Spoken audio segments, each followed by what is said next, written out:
right. Hey, good afternoon, New Life City Church. We want to sit down and visit with you guys. We want to address different things going on in church life, in doctrine, and in culture. And so this afternoon we're sitting down, and actually we're discussing the challenges of the continuing racial tension that exists. Earlier in the summer we dealt with the nationwide tension, and certainly the protests here in Kansas City and what ramifications that had on our church here at New Life, right here in downtown. And we still see things happening, and what does that mean? So, of course, the situation in Kenosha over the last few weeks has brought this. I say back around. It shouldn't be back around, because it's an issue that has to be tackled and discussed and grown in. And so that's what we're talking about today. The interesting thing is, as we've talked with each other, we're like, okay, so where have we come in this discussion? And the point is that we're not really sure. We know we've got to keep discussing it. And so, yeah, that's what we've been sitting here visiting about. And we just want, like I said, we've been talking about, want you to know it. We don't know where to land. We mentioned earlier, we've got people we love and respect on both sides and in the middle of all this thing. And so yeah, that's what we're talking about. Any more kickoff thoughts as I set that up there? Somebody help. Yeah, I have a kickoff thought, but it's only it's kind of just to reiterate what you're saying. But I'm still thinking about some of our conversations that we had, a month and a half ago. We were talking about people thinking, learning to think. It was kind of still my theme last week when we sat down. Now that we're kind of doing this every other week, on the off weeks we're getting together and we're chatting through, like, what do we want to talk about? I think last week, talking more into the situation with Kenosha, it's just it was as much different atmosphere sitting in this room last week than today. But I think it was interesting to see how, like what Jeff is saying, like, this isn't like a situation that should come back around, but how have we been changed? Here's some questions that we're asking. How have we been changed? How are we continuing to change? How are we continuing to learn to think? How are we continually learning to respond versus react? How are we learning to take things to the Lord? How are we learning to take things to trusted peers, et cetera, et cetera? So stuff that seems very simple and normal, but I think, especially, again, speaking just from the perspective of my generation, looking online, whatever, feels like people feel more validated or in control, or maybe out of insecurity, it's easy to grab a hold of something that they don't know about, and repost, regurgitate, start throwing things out into the wild of social media, and not really have taken time to stop, reflect, and think about, what do you believe? How should I respond? How should I communicate with people around me, et cetera? So I just been thinking about that still this week. That whole thinking thing has just impacted me like crazy. Just like, my generation needs this so bad, because my generation leads to, we end up becoming not the current not the, you know what I mean? Like, we end up becoming older, and another decade goes by, and another decade goes by. How do we train and equip our kids? You know what I'm saying? So it's just crazy. Like, we become older, the next generation comes. How are we equipping? It's just, so what we're doing now is going to affect how I'm training my kids and how I'm helping disciple other people along the way. And am I teaching them to think? Or am I teaching them just like pop off and just start reacting? Because what happens when this happens again? Are you prepared emotionally and spiritually and equipped with being able to still emote and still be able to feel, but then be able to, where do you put that, and where do you take that, and how do you handle that? So it's interesting you brought it up for your generation. So you're a millennial, right, and I'm an Xer, and just thinking of, like, okay, in my formative years, was there a generation above me who sat down and had an open-ended conversation and listened to my thoughts on it? They probably weren't that valuable anyway, but still, I don't remember that ever happening. Now, maybe it did. So, I apologize in advance if you sat down and asked. But, kind of in those early 20s, my recollection is this is the way it is, and someday you'll figure it out like us. And that's just kind of how it is. And so for me, in these things, I don't want to make those same mistakes.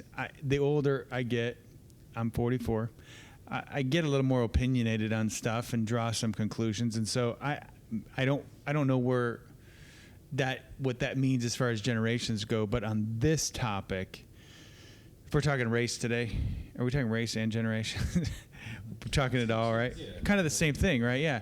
So, I mean, on these topics, when somebody has a different opinion than me or has researched stuff and come up to a different conclusion, man, I feel I have to just pray for grace to be humble and shut my mouth way more than I'm opening it.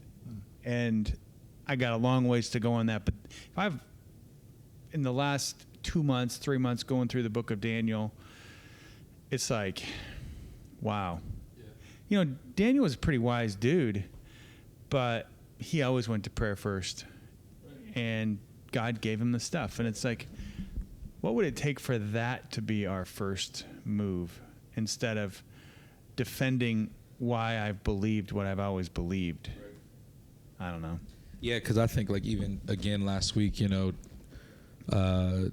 we were trying to go into that conversation. I love some things that Pastor Don was talking about where restraint was, you know, before it was like, oh, let me tell you that through the generations, you know, not a lot has really changed. I mean, it's just like, I've seen this here in this decade. But then looking at last week, you know, we're like trying to go into like different conversations. And, you know, Pastor Don's like, well, you know, I just don't really, you know, basically, I can't speak into that yet, and I don't want to. I'm going to choose to restrain. And so I've just been thinking about, like, even Jesus' meekness, you know, which obviously this is different in regards to, like, being able to have power that you control, so under submission, but learning what that means to have restraint and figuring out meekness in moments like this where the best thing that we can do sometimes is, it's not even just shut up for shut up's sake. It's just, before I begin throwing out what I think and all of my opinions, I'm just going to restrain and think. Sorry. This is what I'm talking about. For a 30-year-old, this is what I'm going to be saying for the next 30 years, Lord willing. That's what's crazy. Yeah. Oh, my generation, needs to hear this stuff. Because it's like this will change your life. You know what I'm saying? Like, I wasn't expecting to run into that kind of wisdom, but that kind of thing, it's like, that's exactly what we need to do. So I'm long-winded on it, boy. I'll keep talking about that, but restraint has been something that's just been so, I can't believe that's happening, but I need to, like, pull back, and I just need to think.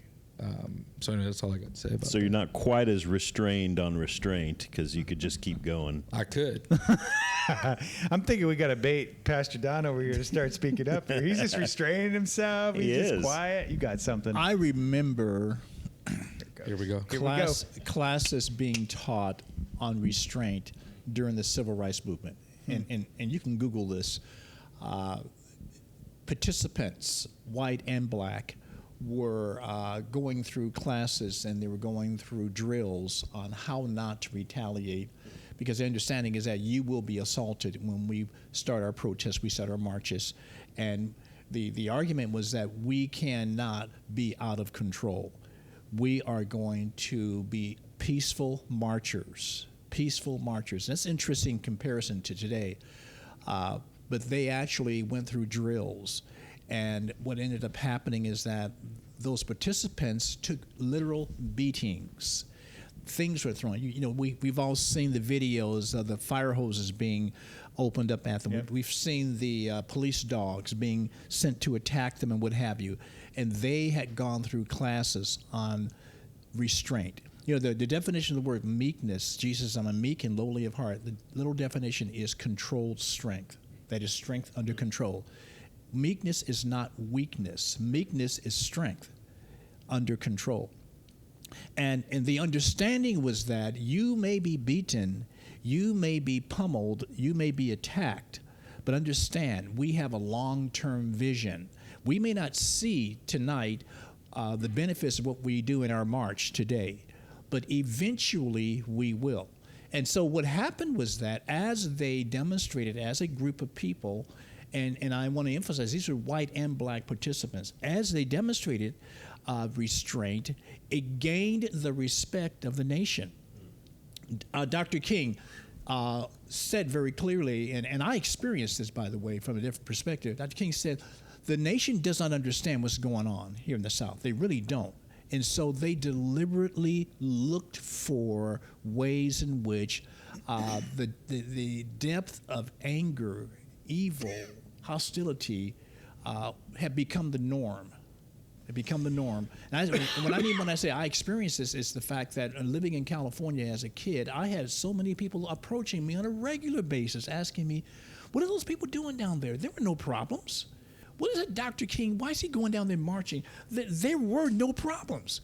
And it demonstrated for me that he's right. The nation doesn't know what's going on. And they would not have known what was going on if the marchers had not walked with restraint. If they had simply retaliated to the assaults, okay, there's more rioters. Oh, that's all this is. It's just a typical riot. Okay, race riot, you call it that. They could dismiss that. But when they saw these marchers walking in controlled strength and being brutalized and being pummeled and being assaulted, in fact, there's a story of a little white girl looking up at Dr. King and literally saying these words, "Nigga, I hate you. I hate you." And Dr. King responding to the little girl and literally saying this, "Little girl, you're too pretty to hate." Think about that. You're too pretty to hate. That's restraint. Now, who do we remember, the little girl or Dr. King? Obviously, it's Dr. King. And who are we quoting today? It's Dr. King. Who are we reading about? Who do you study about in universities? Dr. King. Because he was a man of great restraint. Now, let me tack this on. You may or may not be aware of the fact there were other factors during the same period of time resisting Dr. King. You have the black nationalists that existed during that period of time who were anti-peaceful marches.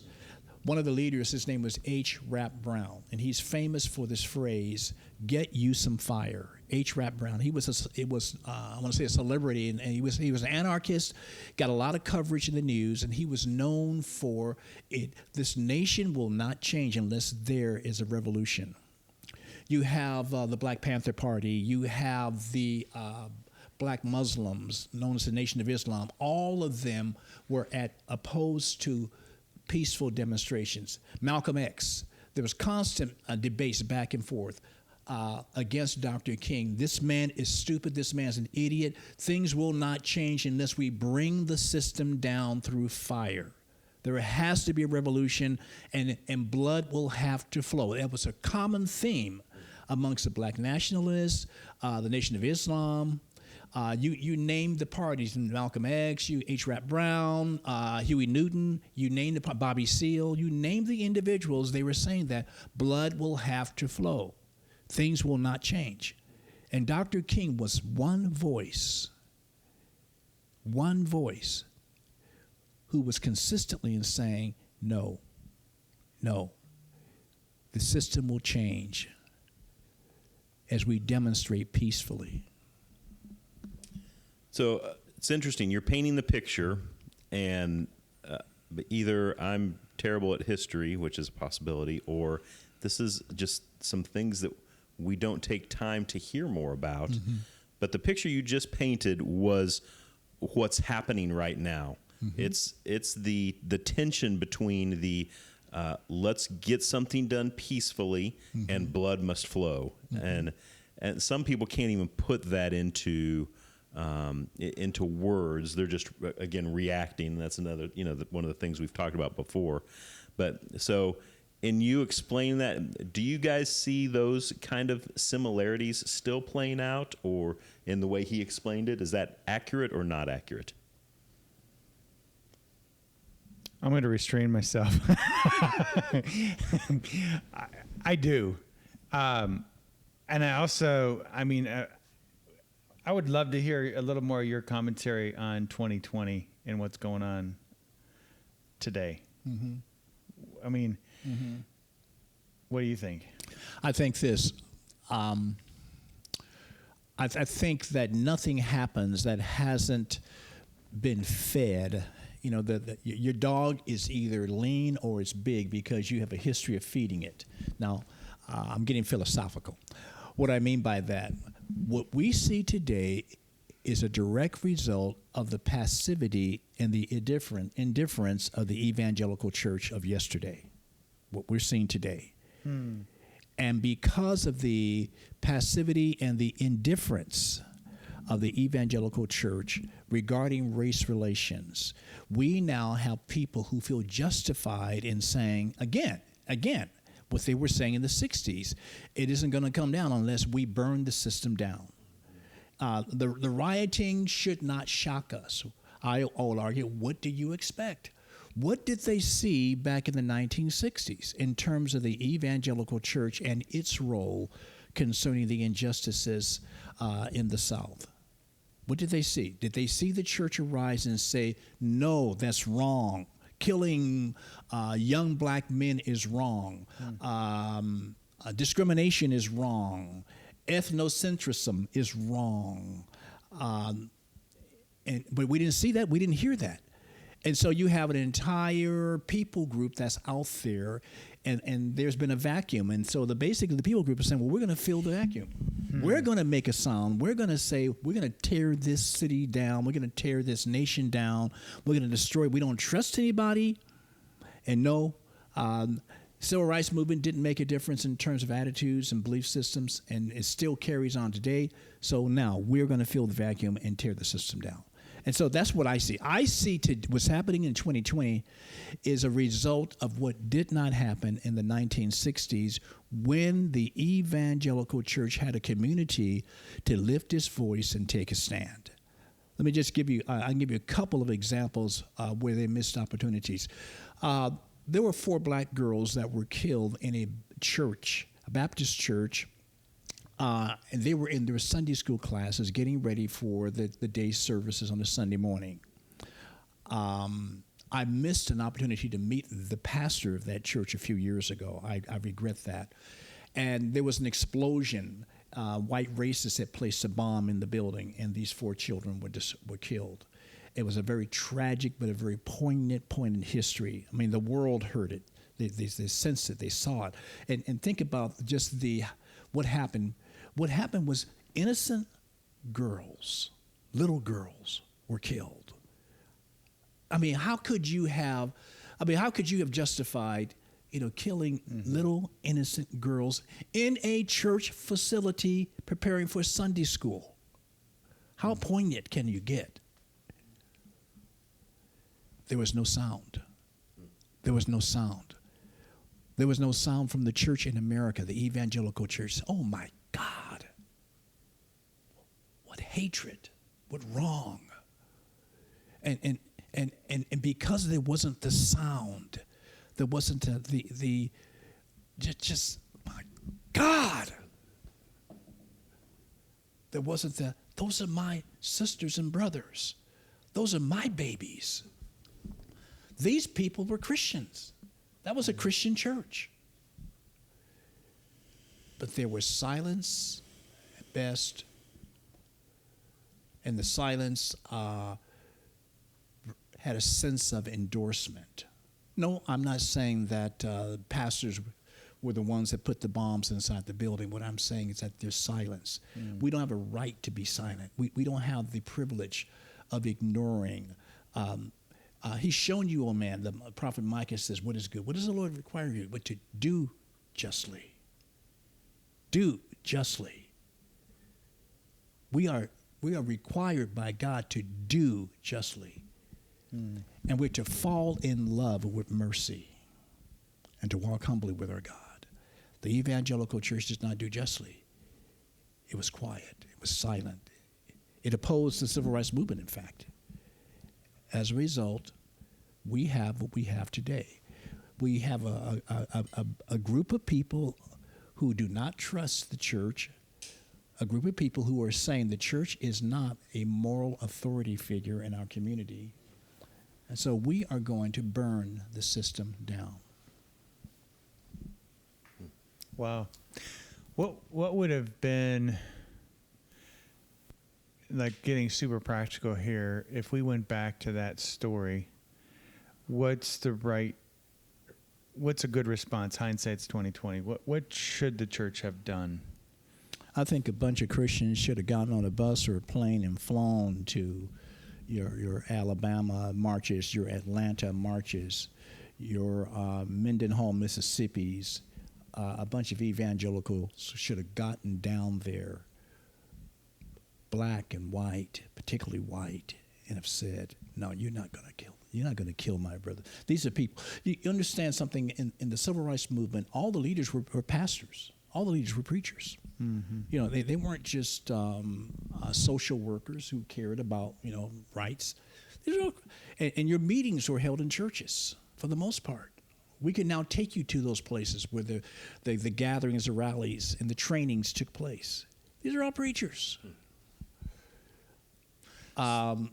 Classic example. And I was reminded of this just a few weeks ago. Randy Frazee from Westside Family Worship Center in Johnson County asked me to do a podcast with him.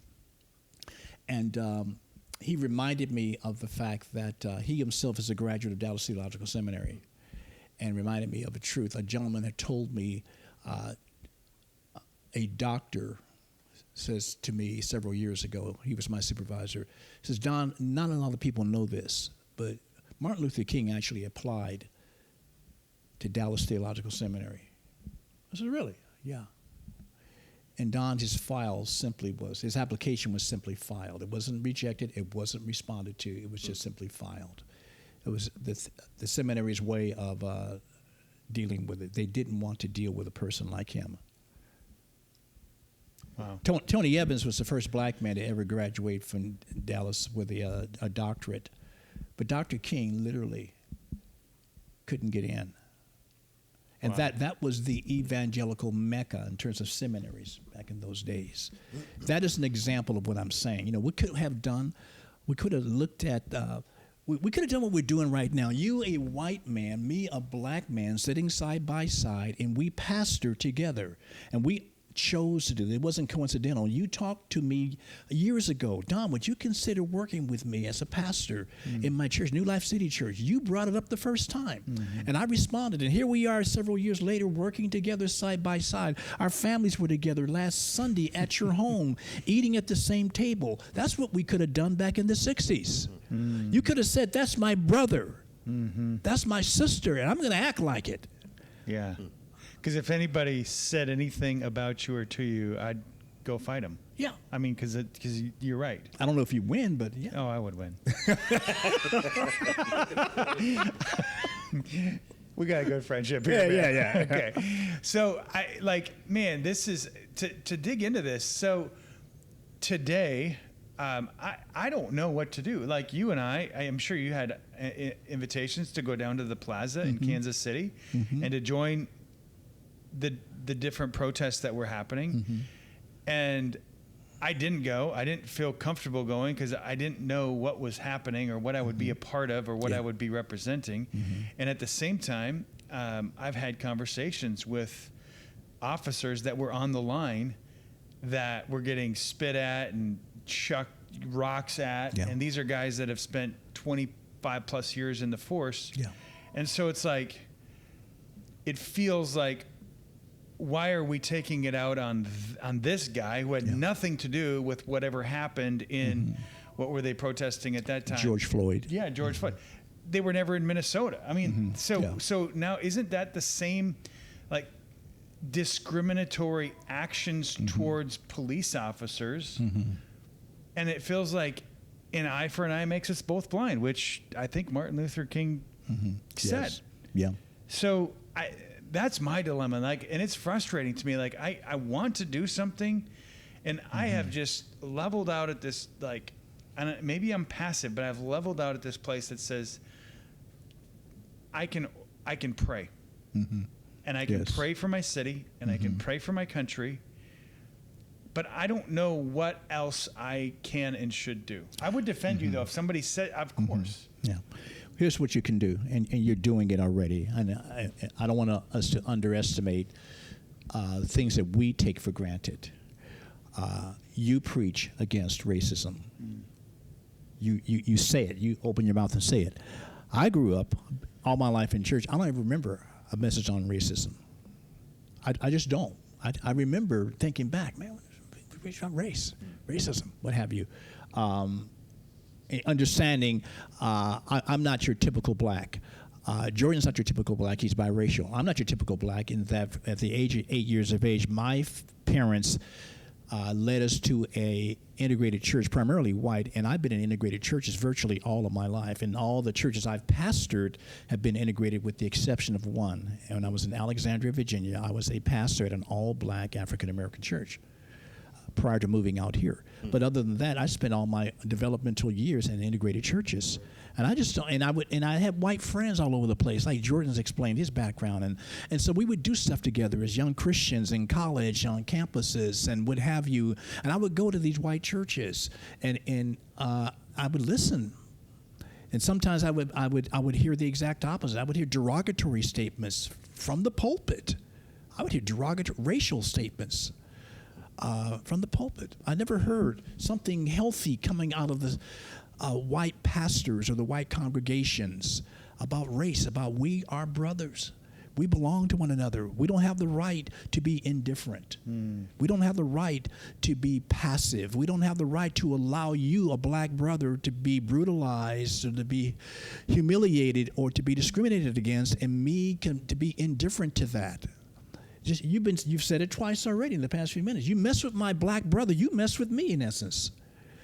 I wasn't hearing that. Now, I heard it amongst my friends, but I'm talking the church at large. It took Billy Graham a while before he got to the place where he said that he would no longer have crusades in segregated stadiums.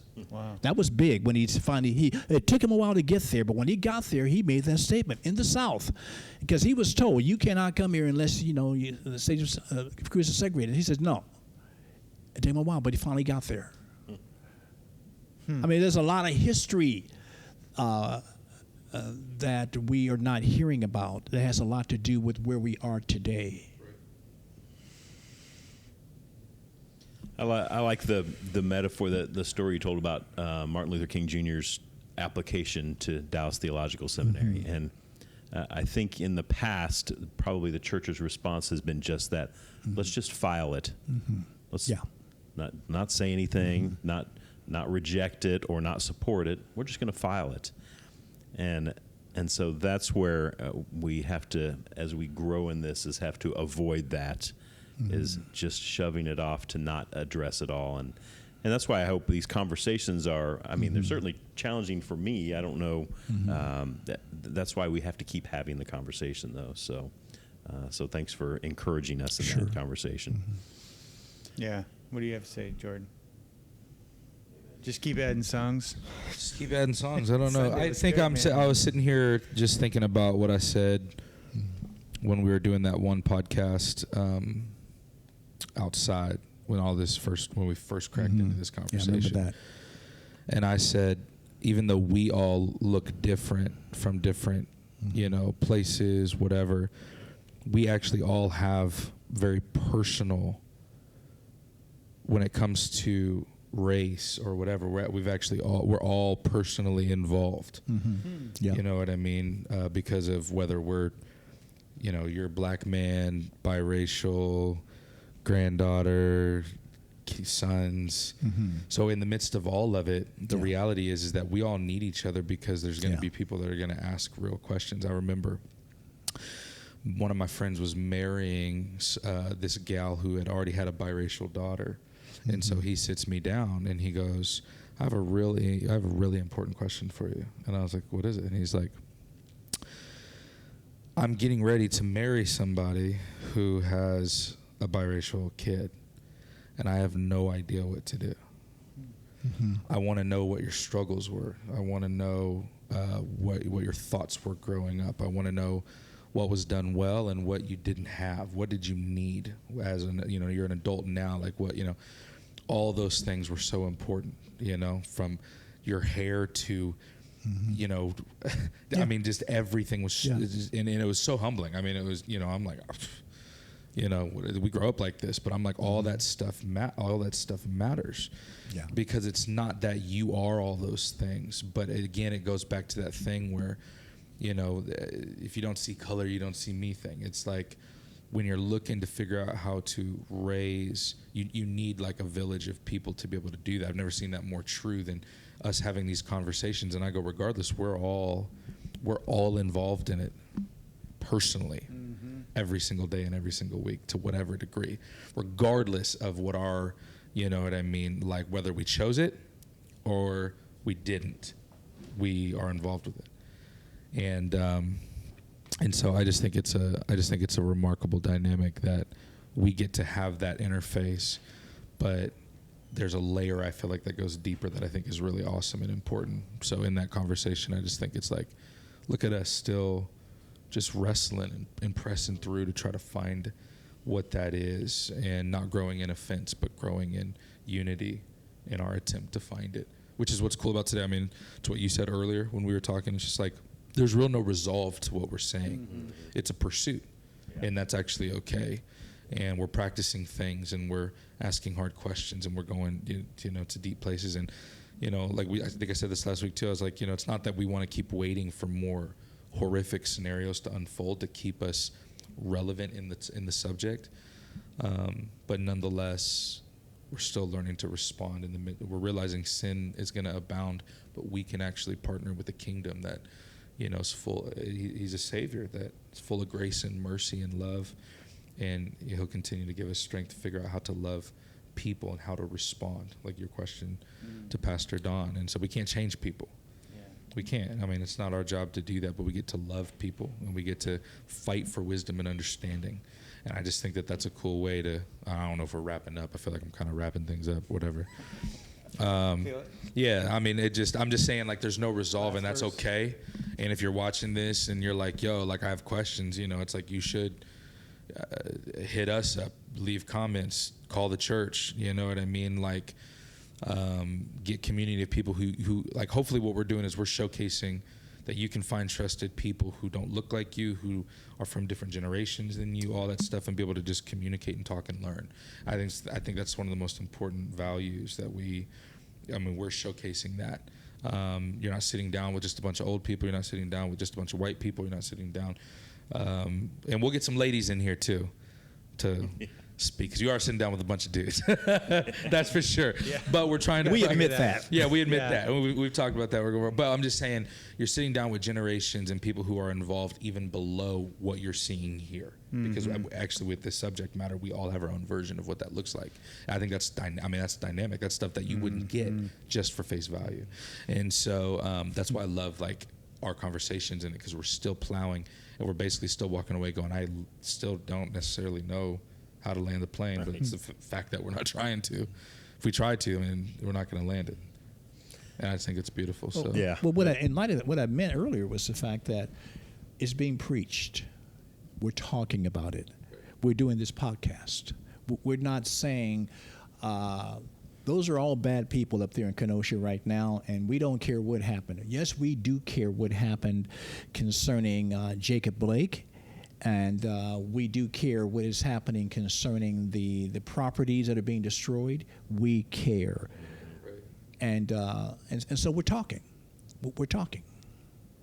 We're not simply acting as if it's not happening. Yeah, that's good. So one of the things that I love that New Life has done is we have building bridges, and that's good. We've been talking about this for a year and a half. Is that about right? Yeah, I think so. And so it's open to anybody. It meets every other week. Is that? We shifted, and we are meeting for dinner on the 27th. It's Sunday night. I think it's September 27th at the Peachtree Buffet. We're going to different ethnic restaurants. Anybody's welcome to join us. And we're having these conversations. Yep. Have no idea where it's going to go. No massive agenda. Pastor Don has brought some historical stuff to us in the past, and we might get a little bit of that. But we really just want to sit down and have conversations with different people about the subject. And so it's that easy. I mean, we didn't. It's COVID, so we're like, well, should we bring food in here? Let's just go to an ethnic restaurant. Everybody buys their own. That's where we went. So we figure food helps.